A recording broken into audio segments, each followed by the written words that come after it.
My stepfather installed a security camera outside my bedroom window because he said the man next door was dangerous.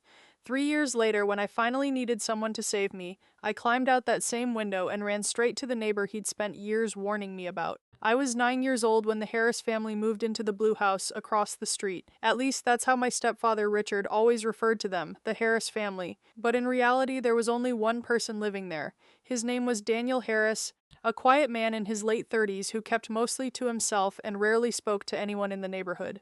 The day he arrived, Richard stood beside our front window watching movers carry furniture into the house. I still remember the way his jaw tightened and the strange excitement that appeared in his eyes. He called me over and rested a hand on my shoulder as we watched Daniel unload boxes. "Stay away from that man," he said immediately. "You hear me, Ava? Men like him are trouble." When I asked what he meant, Richard gave a dramatic sigh and lowered his voice as though sharing a terrible secret. He explained that Daniel had recently lost custody of his daughters and claimed that decent fathers didn't lose their children unless something was seriously wrong with them. I didn't understand much of what he was saying, but I understood enough to feel frightened. That seemed to be exactly what Richard wanted. He spent the rest of the evening telling my mother and me stories about dangerous men who targeted children. By bedtime, I was terrified of the stranger living across the street despite never having spoken a single word to him. The next morning, Richard announced that he had a solution. After work, he came home carrying security equipment and spent hours drilling, wiring, and installing cameras around the house. One camera faced our driveway, another pointed toward the backyard, but the one that confused me most sat directly outside my bedroom window. When I asked why, Richard smiled and said it would protect me from Daniel. "If that creep ever comes near your room, we'll know immediately." My mother praised him for being such a caring father figure. I remember standing beside them feeling uncomfortable without understanding why. The camera wasn't pointed at Daniel's house. It was pointed directly at my window. When I mentioned that fact, both adults dismissed my concern. Richard laughed and called me silly, while my mother told me I should appreciate how much effort he was putting into keeping me safe. Over the following weeks, Richard became increasingly obsessed with discussing Daniel. Nearly every dinner conversation somehow returned to our neighbor. He pointed out every time Daniel stepped outside. He noted whenever Daniel checked his mailbox. He commented on how strange it was that Daniel didn't socialize with anyone. Looking back now, I realized something important. Daniel never did anything suspicious. He never approached children. Never spoke to me, never even looked in my direction for more than a second or two. Yet Richard talked about him constantly as though he needed everyone around him to fear the man as much as he claimed to. Soon, Richard created a new routine he called safety checks. Every night after my mother fell asleep, he would enter my room and sit on the edge of my bed. At first, he said he was simply making sure I felt secure. Then he started talking about predators. He described terrible things that dangerous men supposedly did to young girls. Some of the details made me so uncomfortable that I wanted to cover my ears. Whenever I tried to change the subject, Richard insisted these conversations were important. He claimed he was preparing me to recognize danger. The talks became longer and more frequent. Sometimes he would stay for an hour, sometimes longer. One evening, I finally gathered enough courage to tell my mother how uncomfortable his visits made me feel. She was folding laundry in the living room while watching television. I sat beside her and explained that Richard spent a lot of time in my room after dark. Before I could finish, she interrupted me. "Sweetheart, Richard loves you. He's trying to be a good father." I attempted to explain that the camera outside my window felt strange and that the late-night talks scared me. My mother sighed heavily and placed a shirt into a laundry basket. "You're overthinking everything. Richard works in private security. He knows how to keep people safe." Then she reminded me about Daniel next door and asked whether I would rather Richard ignore potential threats. The conversation ended there. My concerns were dismissed before they were even fully spoken. As the years passed, Daniel continued living quietly across the street. The more I observed him, the less he resembled the monster Richard described. He never attended neighborhood parties. He rarely invited visitors over. Most evenings, he simply walked his dog, watered his lawn, or worked on projects in his garage. But there was something peculiar I eventually noticed. Whenever Richard took me somewhere alone, Daniel often seemed to appear nearby. If Richard brought me to the local park, Daniel somehow ended up walking his dog along the same path. If Richard took me for ice cream, Daniel occasionally sat outside nearby reading a newspaper. At first, I thought it was coincidence. Then it happened too many times to ignore. The pattern became even stranger as I grew older. Around age 11, Richard began making comments about my appearance that made me deeply uncomfortable. He insisted on choosing certain clothes for me. He encouraged outfits that felt inappropriate for my age. One summer afternoon, he purchased a revealing swimsuit and became strangely insistent that I wear it while using the inflatable pool he'd set up in our backyard. As I stood awkwardly beside the pool wishing I could disappear, I noticed Daniel washing his truck across the street. His attention seemed focused in our direction, not on me specifically, but on our yard. When Richard noticed him watching, his mood changed immediately. The smile vanished from his face. For the rest of the afternoon, he muttered insults about Daniel under his breath. By the time I turned 13, Richard's behavior had become impossible to ignore. The boundaries that should have existed between a stepfather and daughter seemed non-existent to him. He constantly found excuses to touch me, hug me, tickle me, or keep me physically close. Every attempt to pull away resulted in accusations that I was being rude or dramatic. Whenever I complained to my mother, she defended him automatically. It felt as though they lived inside a different reality than I did. A reality where Richard was perfect and every concern I raised was evidence that I was troubled or ungrateful. The isolation grew worse with every passing month. Then came the afternoon that changed everything. My mother was working late, leaving Richard and me alone at home. He had spent most of the day drinking beer in the garage while listening to loud music. I was trying to sneak past him on my way inside when he suddenly blocked my path. The smile he gave me sent fear racing through my body. He stepped closer and commented on how grown-up I looked. Then he placed his hands on my shoulders and pushed me gently but firmly against the wall. Every instinct screamed that something was wrong. My heart pounded so hard I could barely think. Richard continued talking in a soft voice that somehow felt more threatening than yelling. I froze completely. For several terrifying seconds I couldn't move or speak. Then another voice interrupted. "Sorry to bother you." Richard jerked around. Daniel stood in the garage entrance. He looked calm, almost casual. "I think my dog ran into your yard," he said. "Mind if I check around?" The transformation in Richard was instant. His hands disappeared from my shoulders. The threatening expression vanished. Suddenly, he was smiling like a friendly neighbor again. He told Daniel no dog had come through our property and suggested he leave. Daniel ignored the hint. Instead, he stepped farther into the garage while continuing to talk about his missing dog. The tension between the two men was immediate and obvious. Neither broke eye contact, neither backed down. While they stared at each other, I slipped past Richard and rushed into the house. My entire body shook. For the first time, a frightening thought entered my mind. What if Richard wasn't protecting me from danger? What if he was the danger? That evening, my mother and Richard sat me down in the living room. They warned me that Daniel was trying to manipulate me. They claimed he was obsessed with our family. Richard described him as unstable, dangerous, and potentially violent. My mother nodded along with every accusation, but I couldn't stop thinking about what had happened in the garage. Daniel had arrived at exactly the right moment. Somehow he always appeared when things felt wrong. The more Richard talked, the less I believed him. The next afternoon after school, I saw Daniel walking his dog near the end of our street.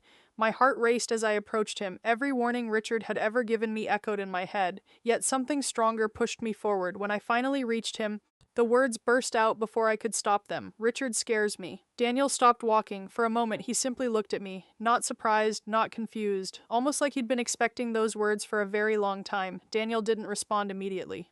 He simply stood there beside the sidewalk, one hand resting lightly on his dog's leash while studying my face.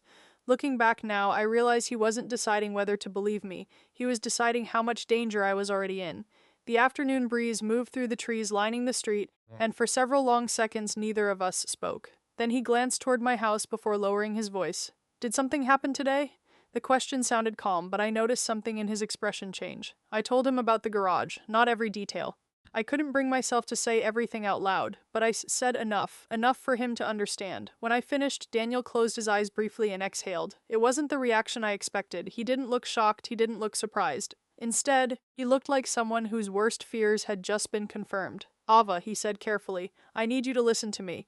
None of what you're describing is normal, none of it is your fault, and none of it should be happening." Hearing those words nearly made me cry. For years, every adult around me had dismissed my concerns.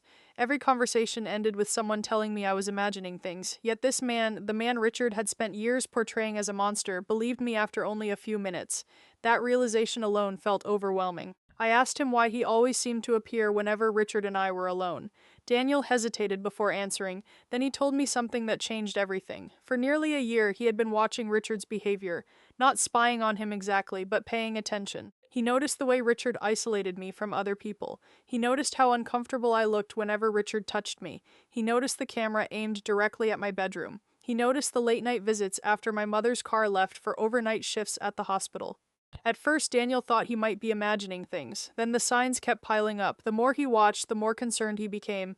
"I've seen this before," he admitted quietly. "The controlling behavior, the isolation, the manipulation." Before I could ask what he meant, he looked away. Pain crossed his face so quickly I almost missed it.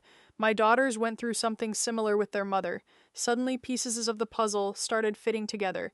Richard had always claimed Daniel lost custody because he was dangerous, but standing there on the sidewalk, I realized there might be another explanation. Over the next week, I found excuses to speak with Daniel whenever possible, nothing dramatic, just brief conversations after school or while he walked his dog. The more we talked, the more I learned how much of Richard's story had been a lie. Daniel had 2 daughters, Emily and Sophie. Several years earlier, he had fought a bitter custody battle with his ex-wife after allegations of abuse surfaced. According to court records, his ex-wife convinced a judge that Daniel was unstable and controlling. She won primary custody while Daniel spent years trying to prove the truth. Listening to him describe the situation felt eerily familiar. The accusations, the manipulation, the way people automatically believe the charming adult over those trying to expose the truth. One afternoon, he showed me photographs of his daughters from happier times. The sadness in his eyes was impossible to miss. "I haven't given up on them," he said, "no matter what anyone says." For the first time, I understood why he paid such close attention to what happened across the street. He recognized patterns because he'd lived through something similar himself. Meanwhile, life at home grew worse. Richard seemed increasingly irritated by my independence. He questioned where I went after school. He demanded to know who I spoke to during the day. More than once, I caught him staring at me with an expression that made my stomach knot with fear. The camera outside my bedroom remained in place, and I became painfully aware of how often Richard monitored it. One evening, I walked into the living room unexpectedly and found him reviewing footage on his laptop. My footage. When he noticed me standing there, he slammed the screen shut so quickly that it nearly broke. Then he laughed and claimed he was checking security settings. I didn't believe him. Not anymore. The illusion was gone.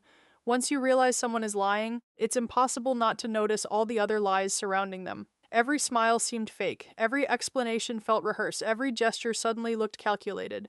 The man I once viewed as a protective father figure now felt like a stranger wearing a mask. A few days later, I finally gathered enough courage to tell my mother everything. Not hints, not vague concerns, everything. I waited until Richard left for work and sat her down at the kitchen table. My hands shook so badly I could barely hold my glass of water. Then I told her about the garage, the comments, the touching, the late-night visits, the camera, every uncomfortable memory I'd spent years trying to ignore. At first, she simply stared at me. Then her expression hardened. Instead of concern, I saw anger, real anger.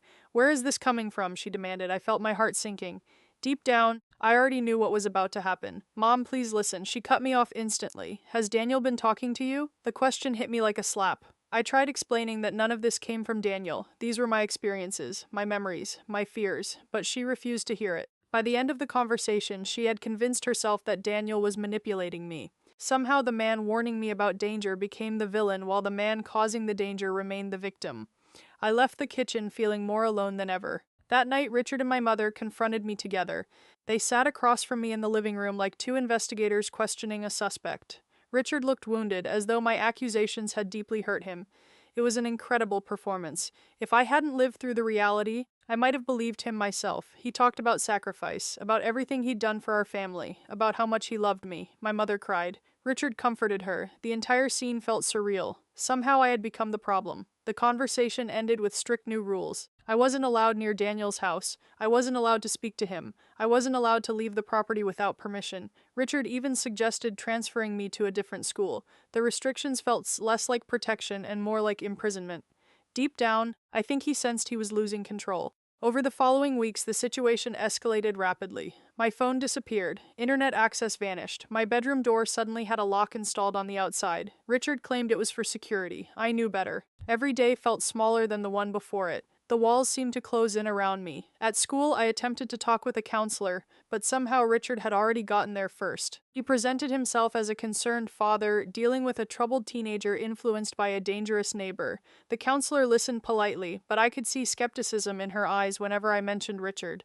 The same thing happened with teachers. The same thing happened with a police officer I briefly spoke to during a community event. Richard's reputation protected him like armor. He coached youth sports. He organized charity drives. He sponsored local fundraisers. Everyone loved him. Everyone trusted him. And because of that, nobody trusted me. Then one evening something happened that destroyed any remaining illusion I still held about my mother. I overheard an argument between her and Richard after they thought I was asleep.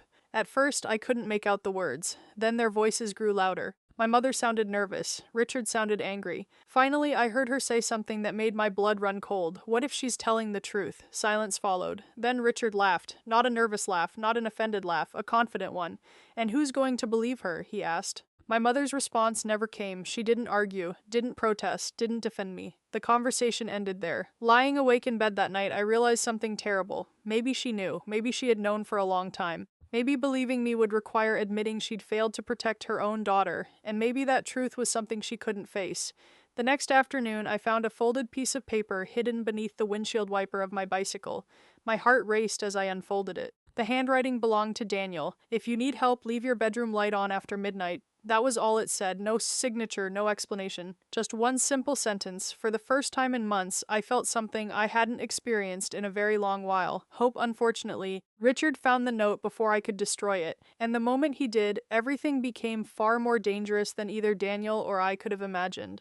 The moment Richard found the note, I knew something terrible was about to happen. He discovered it accidentally while cleaning out my backpack after school, a habit he had developed over the previous few months under the excuse of making sure I stayed safe. I was standing in the kitchen when I heard him call my name. The tone of his voice made my stomach drop instantly. When I walked into the living room, he was sitting in his recliner holding the folded paper between two fingers. My mother sat beside him on the couch. Neither of them looked happy. Richard unfolded the note slowly, deliberately, like a prosecutor presenting evidence during a trial. Then he read the single sentence aloud. Every word seemed to echo through the room. When he finished, he stared directly at me. There was no trace of his usual friendly smile, no warmth, no concern, just anger, pure anger.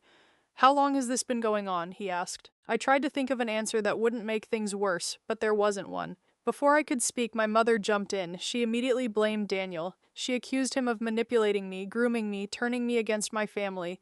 It was the same story they always told, only now they sounded more desperate than ever. As they spoke, I realized something important. They weren't worried about me. They were worried about losing control of me. That night was one of the worst nights of my life. Richard removed my bedroom door entirely. He claimed it was because I had broken his trust. According to him, privacy was a privilege that I no longer deserved. My mother didn't stop him. She stood in the hallway watching while he carried the door into the garage. I remember staring at the empty doorway afterward, feeling exposed and powerless. Every time I looked up from my bed, I could see directly into the hallway. Anyone passing by could see into my room. It felt intentional. It felt like punishment.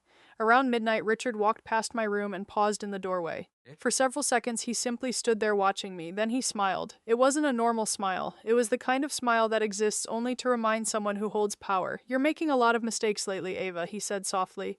"And mistakes have consequences." Then he walked away.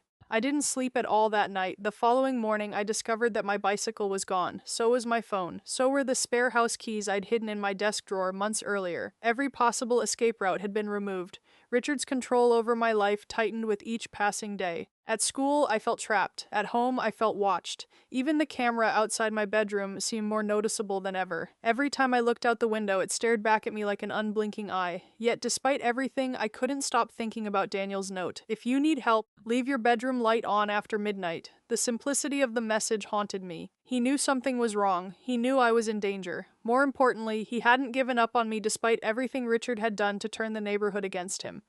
3 days later, something happened that changed the entire situation. I came home from school and immediately sensed tension inside the house. My mother looked pale. Richard looked furious. Neither of them explained what was happening. Then, after dinner, I overheard fragments of a conversation in the kitchen. Apparently, someone had filed an anonymous complaint with Child Protective Services. An investigator had visited Richard's workplace asking questions. The news had shaken him badly. He spent hours pacing through the house making phone calls. Every conversation sounded increasingly aggressive. Around 10 o'clock that night, I heard him mention Daniel's name. That's when I understood exactly who he blamed. Whether Daniel had actually made the report or not didn't matter. Richard believed he had, and Richard was preparing to retaliate. The retaliation began the very next day. Rumors spread through the neighborhood like wildfire. Suddenly, people started whispering whenever Daniel walked past. Parents called their children inside when he approached. Conversations stopped when he entered local stores. Someone spray-painted "creep" across his mailbox. Another person smashed one of his front windows. By the weekend, the entire neighborhood seemed convinced that Daniel was some kind of predator. Watching it happen felt surreal. I knew the truth. I knew who the real danger was. Yet Richard's version of events spread effortlessly because it was easier for people to believe. People preferred simple villains and simple heroes. Daniel had already been labeled suspicious years ago. Richard had spent years building a reputation as a respected member of the community. Nobody wanted to question the story they already believed. Then came the day everything exploded. It happened on a Saturday afternoon while my mother was working an extra shift. Richard had been drinking since noon. By evening, he was stumbling around the house with a half-empty bottle in his hand. I stayed locked inside my room, hoping he would pass out before causing trouble. Instead, around 8 o'clock, I heard shouting outside. Curious, I looked through my window and saw Richard standing in the street screaming at Daniel. Several neighbors had gathered nearby to watch. Daniel stood at the edge of his driveway, refusing to engage. Richard accused him of stalking our family, accused him of contacting me, accused him of filing reports and spreading lies. The entire scene looked unhinged, yet because Richard had spent years crafting his image, many of the neighbors seemed sympathetic toward him. Daniel simply listened in silence. Finally, after several minutes, he spoke. I couldn't hear every word through the glass, but I heard enough. "You're scared," Daniel said. "That's why you're doing this." The statement hit Richard like a physical blow, his face twisted with rage. For a second, I genuinely thought he might attack him right there in the street. Instead, Richard stormed back into the house and headed straight toward my room. The moment I heard his footsteps climbing the stairs, panic flooded my body. I knew he was angry. I knew he had been drinking. I knew this wasn't going to end well. He burst into my room without knocking and slammed the wall so hard that a framed picture crashed to the floor. Then he started demanding answers. Had I spoken to Daniel? Had I told him things? Had I encouraged him to contact authorities? Every answer I gave only made him angrier. Eventually, he grabbed my arm. Not hard enough to leave visible marks, but hard enough to hurt. The look in his eyes terrified me. It wasn't the expression of a frustrated parent. It was the expression of someone losing control. For several endless seconds, neither of us moved. Then headlights swept across my bedroom wall. A vehicle had pulled into our driveway. Richard released my arm immediately. We both looked toward the window. A dark SUV sat outside. The logo on the door made my heart skip. Child Protective Services. Someone was back, and this time, they weren't alone. 2 investigators stepped out, along with a uniformed state police officer. For the first time since this nightmare began, I saw genuine fear appear on Richard's face. Not anger, not frustration, fear, real fear. Because whatever was about to happen next was clearly bigger than a simple neighborhood rumor. And deep down, I think Richard finally realized his carefully constructed world was beginning to crack. For the first time in my life, I watched Richard look genuinely afraid. Not annoyed, not angry. Not offended, afraid. The moment he saw the state police officer step out of the SUV beside the 2 Child Protective Services investigators, all the confidence drained from his face. He immediately released my arm and stepped backward. The transformation was so sudden it almost felt unreal. 1 second he was towering over me, furious and intimidating. The next, he was smoothing his shirt and forcing a polite smile onto his face. By the time the doorbell rang downstairs, he had already slipped back into the role he played for the rest of the world. The concerned father, the respected community volunteer, the devoted husband. But I had seen the panic in his eyes before the mask returned, and for the first time in years I felt a tiny spark of hope. Maybe his control over everything was finally slipping. The investigators spent nearly an hour downstairs speaking with Richard and my mother. Through the floorboards, I could hear fragments of conversation, but not enough to understand what was happening. My anxiety grew with every passing minute. Several times I heard Richard laughing nervously. Several times I heard my mother crying. Then footsteps approached the stairs. A woman in her 40s appeared in my doorway. She introduced herself as Investigator Brooke Lawson and asked if she could speak with me privately. Richard immediately objected. He insisted on remaining present during any conversation. The state police officer shut that idea down almost instantly. The look on Richard's face told me he wasn't used to being told no. A few minutes later, I found myself sitting at the kitchen table alone with Investigator Lawson, while another investigator remained nearby taking notes. At first, I struggled to speak. Years of manipulation and fear don't disappear overnight. Every instinct told me to stay quiet, to protect myself, to avoid making things worse. Then Investigator Lawson said something no adult had ever said before. "Ava, whatever you tell us, we're going to listen." Just hearing those words nearly made me cry. For the next 2 hours, I told them everything. I told them about the camera outside my bedroom window. I told them about the late-night visits, the inappropriate comments, the constant surveillance, the isolation, the control, the fear. Once I started talking, it felt impossible to stop. Years of buried memories poured out faster than I could organize them. Several times I broke down crying. Several times Investigator Lawson paused the interview and reassured me that I was doing the right thing. When I finally finished, silence filled the room. Neither investigator looked shocked. Neither looked skeptical. Instead, they exchanged a glance that made my heart race. Then Investigator Lawson asked a question that changed everything. "Do you know who Daniel Mercer is?" The fact that she already knew his name caught me completely off guard. I nodded. She opened a folder and turned it toward me. Inside were photographs, notes, dates, and reports, dozens of them. Daniel had been documenting Richard's behavior for nearly a year. As it turned out, Daniel hadn't made one anonymous report. He had made several. Over many months, he had carefully recorded incidents that concerned him. He photographed the camera pointed toward my bedroom. He documented Richard's increasingly controlling behavior. He wrote down dates, times, and observations whenever something seemed wrong. At first, authorities dismissed his concerns because there wasn't enough evidence, but Daniel kept documenting, kept reporting, kept pushing. Eventually, one investigator took his concerns seriously enough to start looking deeper. That investigation uncovered additional problems: financial irregularities, false statements Richard had made during previous inquiries, contradictions in stories he had told various agencies. Suddenly, the respected community figure wasn't looking quite so trustworthy anymore. The realization hit me hard. While everyone else had looked away, Daniel had quietly refused to stop fighting for someone who wasn't even his responsibility. The following morning, everything escalated. Investigators returned with a search warrant. State police officers accompanied them. Richard tried to act cooperative, but the cracks were beginning to show. Neighbors gathered outside to watch as officers entered the house. Rumors spread almost instantly. Some people looked confused, others looked concerned, a few looked angry. For years, Richard had carefully controlled the narrative. Now events were moving faster than he could manage. The search lasted nearly 6 hours. Boxes of documents were removed from the house. Computers were seized. External hard drives disappeared into evidence bags. Cameras were photographed and cataloged. Every hour that passed seemed to make Richard more nervous. My mother spent most of the day crying, yet even then she refused to acknowledge the possibility that I had been telling the truth all along. 3 days later, I was placed into emergency protective custody. Leaving the house should have felt terrifying. Instead, it felt like breathing fresh air after being trapped underwater. I moved into the home of an experienced foster family while the investigation continued. The family consisted of an older couple named Helen and Robert, who had spent decades helping children recover from difficult situations. They didn't ask intrusive questions. They didn't pressure me to talk. They simply gave me space, safety, and kindness. For the first few nights, I barely slept. Every sound startled me awake. Every shadow made me nervous. Trauma doesn't disappear the moment danger ends, but slowly, little by little, I began feeling something unfamiliar. Safe, meanwhile, the investigation into Richard expanded rapidly. The evidence discovered on his devices raised serious concerns. Investigators uncovered years of hidden recordings, surveillance footage, and disturbing material that painted a very different picture than the one he presented publicly. The camera outside my bedroom became a major focus of the case. Richard's explanations kept changing. First, he claimed it was for security. Then he claimed it was installed by mistake. Then he claimed someone else configured it. Each new explanation contradicted the previous one. The more investigators dug, the worse things became for him. Several people who had once defended him started coming forward with concerns of their own. Former coworkers described manipulative behavior. Neighbors admitted they had noticed things that seemed strange but never reported them. The carefully constructed image Richard spent years building began collapsing under the weight of reality.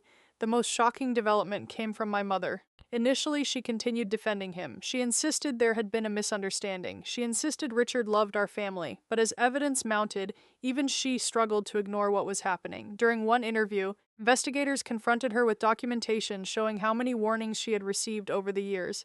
Teachers, counselors, neighbors, even relatives had expressed concerns at various points. She had dismissed every single one. For the first time, she was forced to confront the possibility that she had spent years protecting the wrong person.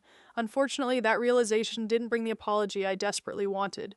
Instead, it seemed to leave her broken. Some people can face painful truths. Others spend so long avoiding them that the truth destroys them when it finally arrives. Several weeks after entering foster care, I saw Daniel for the first time since the investigation began. Investigator Lawson arranged the meeting at a public community center. I was nervous walking into that room. So much had happened, so much had changed. Yet the moment I saw him sitting there, the tension eased slightly. He looked exhausted, older somehow, but there was also relief in his eyes. Neither of us spoke for several seconds. Then I thanked him. It sounded inadequate even as I said it. Thank you for noticing. Thank you for documenting. Thank you for refusing to give up when everyone else did. Daniel smiled sadly and shook his head. You saved yourself, Ava. I just helped where I could. But I knew that wasn't entirely true. Without him, I might never have escaped. Without him, nobody would have listened. Without him, Richard might still be controlling every aspect of my life. Months later, the criminal case finally reached court. The trial lasted several weeks and attracted enormous attention throughout the county. Many people struggled to reconcile the man they thought they knew with the evidence presented against him. Yet evidence doesn't care about reputation. It doesn't care about popularity. It simply exists. Piece by piece, investigators presented everything they had uncovered. The surveillance footage, the recordings, the witness statements, the documentation Daniel had collected, the testimony from experts. By the end of the trial, the truth was impossible to ignore. Richard was convicted on multiple charges and sentenced to a lengthy prison term. As officers led him from the courtroom, he looked around desperately as though searching for someone to blame, for someone to save him. Nobody did. Life afterward wasn't magically perfect. Healing never works that way. There were still nightmares, still difficult therapy sessions, still moments when memories returned unexpectedly. But there was also freedom, safety, possibility.